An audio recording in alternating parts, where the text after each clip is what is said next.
Welcome back, everybody, for another deep dive. This time, we're heading over to the wild world of Montana politics. You sent over some articles about the resignation of a certain Montana state representative, Ron Marshall. Now, he owned a vape shop, and he went out with a bang. Some pretty serious accusations about, corruption and lobbyists and all that. Yeah, definitely not your typical politician quietly steps down kind of story. No, not at all. Especially when you consider his background. I mean, this isn't just some random politician, right? This is a vape shop owner who has been a pretty vocal critic of big tobacco for quite a while now. Yeah, he's been kind of in the trenches on this issue. So his claims definitely, make you raise an eyebrow or two. You really got to kind of look into this. Absolutely. So to get to the bottom of this, I think we need to look at two specific bills that were at the center of this whole controversy. House Bill 149 and House Bill 525. Okay. And I think it might be helpful to think of them as kind of a David and Goliath situation, but, with vape clouds instead of slingshots and all that. I like that analogy, yeah. David and Goliath with vape clouds. Yeah. So House Bill 149, our David in this scenario, it aimed to regulate vape products differently from traditional tobacco products. Okay. The goal was to basically limit vape sales to adults-only venues. So, trying to create some separation there. That sounds pretty reasonable. Right. Take the kids, keep things transparent. Makes sense. So what's the problem? Well, the problem is that big tobacco wasn't too keen on this separation idea. Companies like Altria, R.J. Reynolds, they weren't happy about this. And Marshall claims they basically used their, considerable lobbying power to try to slow things down. He even went so far as to sue them, didn't he? Saying that they were violating that 1998 agreement that was meant to limit their influence. Exactly. That's the 1998 Master Settlement Agreement, the MSA. A landmark agreement meant to hold tobacco companies accountable for all the health problems caused by smoking. Right. So Marshall saw their efforts to block vape regulations as basically undermining the whole point of the MSA. So he's saying that this is going directly against the spirit, if not the letter of the law. Yeah, that's his argument. But the judge ended up dismissing the lawsuit, right? Right. The judge said that Marshall's concerns, while they might be valid, he just didn't have the legal standing to actually enforce the terms of the MSA. Only the original signatories, the state attorneys general, they have that power. So even though he was an elected official, he couldn't take on these huge companies by himself. That's the thing, right? It's a real uphill battle when you're going up against that kind of power and resources. And to make matters worse, House Bill 149, it never even got a full vote in the House. Our David is down for the count. For now. Which leads us to our Goliath, House Bill 525. This is the one that really seemed to be the final straw for Marshall. And it's kind of the opposite of House Bill 149. Instead of separating vaping from tobacco, it actually tries to tie them more closely together. Interesting. How so? So it wants to create this registry of legal vape products in Montana. Okay. Sounds like a good thing, keeping things regulated. Sounds good in theory, right? But here's the catch. Only products that are approved by the FDA can be on that registry. Oh, that's a big catch. It is. So help me understand the implications of this. On the one hand, we're talking about making sure that only safe and regulated products are out there, which, that sounds like a positive thing, but what's the downside? The downside is that getting FDA approval, that's a huge undertaking. It's really expensive, and a lot of smaller vape shops just can't afford that. So this could end up being a big advantage for larger companies, the ones who can afford that FDA approval process. So we have this measure that seems like it's about safety. But it might actually end up giving more power to big tobacco. That's an unintended consequence, if I've ever heard of one. Exactly. And it's important to remember this is just one perspective on the issue. Some people argue that this FDA thing could have other unintended consequences, maybe even for public health. Well, if people can't get their preferred vape products legally, they might go back to traditional cigarettes, which are definitely worse for you. Or they might turn to the black market, where there are no safety regulations at all. It's a complicated situation, no easy answers. Right. And then to make things even spicier, we've got this tax twist. The Democrats proposed this 50% wholesale tax on certain vape products. And get this, a bunch of Republicans actually voted for it. Oh, wow. Yeah, this totally blindsided Marshall. He saw it as, going against core conservative values. Smaller government, lower taxes, the whole deal. It feels like there's a lot of layers to this story. There are. Was this a genuine attempt to discourage vaping, or was it about getting more money for public health programs, or was it, something else entirely, some kind of political strategy? It's really hard to know the true motivations behind those votes. It adds this whole other layer of complexity. Absolutely. And I think this whole tax issue, along with the rest of what's going on, it all contributed to Marshall's frustration and his decision to finally say, I'm done. Yeah, it seems like it. It really does seem like this points to a much bigger problem. I mean, how much influence do these big industries have in politics? Is this just a Montana thing, or is this something that's happening all over the country? Oh, that's a great question. And I don't think this is just limited to Montana. This whole tug of war between, public health and corporate lobbying and individual rights, it's happening everywhere, especially when you're talking about things like tobacco and now vaping. It really makes you wonder, how much of what we see going on in politics is actually about serving the public and how much of it is about, these backroom deals and special interests. That's a healthy amount of skepticism to have. And I think it's why it's so important for people to, stay informed, stay engaged. Things aren't always what they seem. And sometimes you got to really dig deep to understand what's really going on. Speaking of digging deeper, let's get back to what's happening in Montana. Marshall's resignation obviously leaves a pretty big hole in the legislature. What happens now? Well, from what I understand, the local Republican committee, they're going to choose someone to fill Marshall's seat. And then they send their recommendations to the county commissioners who make the final decision. Okay, so his district will still have representation. But what about the bills themselves? Are those pretty much dead in the water now that Marshall's not there to, push for them?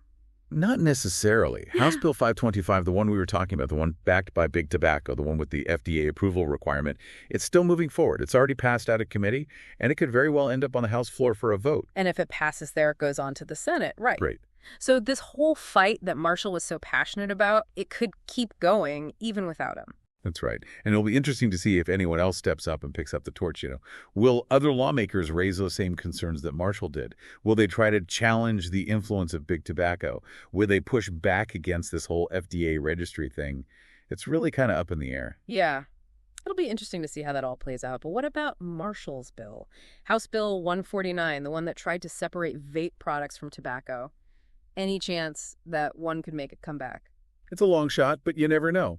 Someone could try to introduce a similar bill or maybe try to amend some existing legislation to include some of the key ideas from House Bill 149.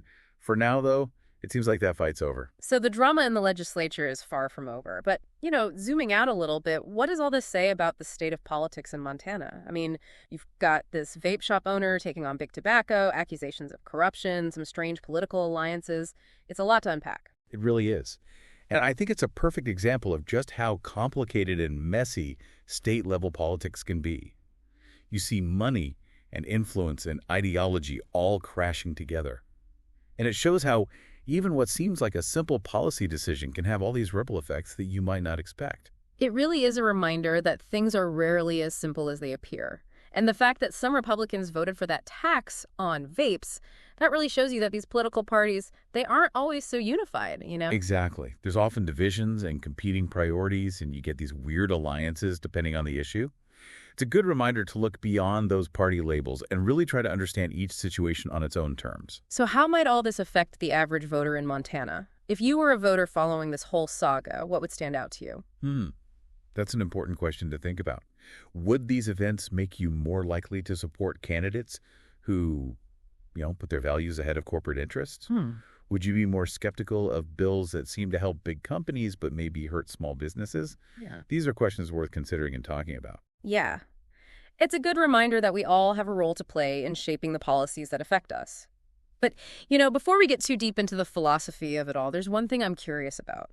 We've talked about how this all started because Marshall felt like Big Tobacco was pulling strings behind the scenes. But do we know for sure if that's actually true? Is there evidence? Or is this just a case of a politician being upset because he lost? It's a fair point. And it's often hard to say for certain what's really going on. We have Marshall's accusations, and those come from his own experience in the legislature. He pointed out how his bill, House Bill 149, kept hitting roadblock after roadblock, while the industry-backed bill seemed to move forward easily. And he specifically named Altria and R.J. Reynolds for their lobbying. But isn't lobbying just part of how our system works? You're absolutely right. Yeah. Lobbying itself isn't necessarily a bad thing. People and organizations should have the right to, speak up for their interests and try to influence policymakers. The problem comes when lobbying turns into what we call undue influence. And undue influence meaning? It's when money and power potentially start to drown out the needs and the voices of regular people. It's when those backroom deals and political maneuvering become more important than the public good. It's a slippery slope, and it's hard to regulate. So how do you tell the difference between legitimate advocacy and, this potentially corrupting influence? Where do you draw that line? Yeah, that's the million-dollar question. It's complicated, and there are no easy answers. Transparency is really important. Making those lobbying activities public, disclosing campaign contributions, being open about potential conflicts of interest, all of that can help shed some light on, who's trying to influence who and why. So basically shine a light on those backroom deals and make sure that everything's out in the open. Exactly. Public awareness and scrutiny can be really powerful. If lawmakers know that people are watching and paying attention, they're probably less likely to do shady stuff. Makes sense. But that puts a lot of responsibility on us as citizens, right?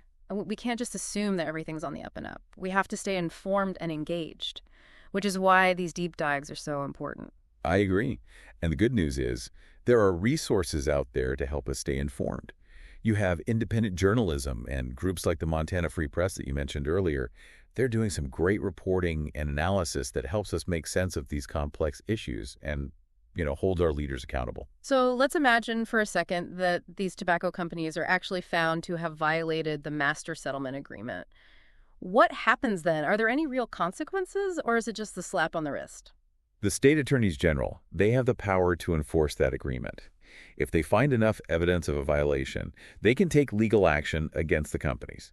And that can mean some pretty hefty fines or even stricter rules on how they can operate. It's not just a symbolic agreement, it actually has some teeth. Good to know. So to recap, we have this story about vape regulation, a resignation, claims of corruption, and a whole bunch of questions about the role of money and power in politics. But it's also a story about ordinary people standing up for what they believe in, demanding transparency and accountability. And it's not over yet. It'll be really interesting to see what happens next. Absolutely. It's a reminder that even when you're facing powerful interests, your voice can still make a difference. That's a good point. But before we wrap things up, I want to go back to something you mentioned earlier. You asked our listeners to think about what would stand out to them if they were Montana voters following this story. What about you? What resonates most with you from all this? What stands out to you? What really sticks with you from all of this? For me, I think this story really highlights how hard it is to find that balance between public health and individual freedom and the economic side of things. It makes you think, what's the right way to regulate something like vaping? It has risks, but it's also seen as this less harmful option compared to cigarettes. So how do you create policies that protect people's health without, stifling innovation or creating all these unintended consequences, like you said, pushing people toward the black market? It's a tough line to walk, for sure. And speaking of those unintended consequences, it seems like that's kind of a theme here. We see how even well-intentioned rules, like what they were trying to do with House Bill 525, could actually end up helping the very industries they're supposed to be regulating. Yeah, it's that whole idea of regulatory capture. It's something we need to be really careful about because it's so easy for these big industries to use their money and their influence to shape those regulations, to benefit themselves, even if it's not in the best interest of the public. So how do you stop that from happening? We can't just get rid of lobbying altogether, right? Yeah. That's part of free speech, and it's important to make sure different voices are heard. Right. You can't just silence people. It's about making sure that everybody has an equal chance to be heard, no matter how much money they have or how much influence they have. It's about giving citizens the tools they need to participate in the process, hold their elected officials accountable, and demand transparency.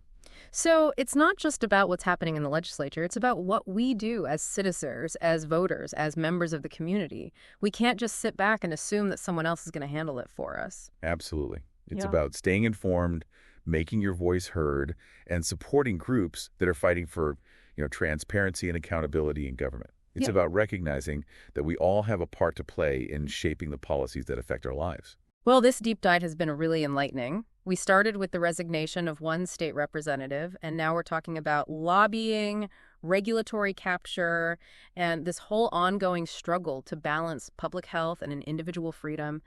It's a lot to take in. It is, but it's an important conversation to have. Absolutely. And if there's one thing I hope our listeners take away from this, it's that you have the power to make a difference. You have the power to stay informed, get involved in your community, and hold those elected officials accountable. That's a great message. Well said. And on that note, I want to thank you for joining us for this deep dive into Montana politics. We'll see you next time.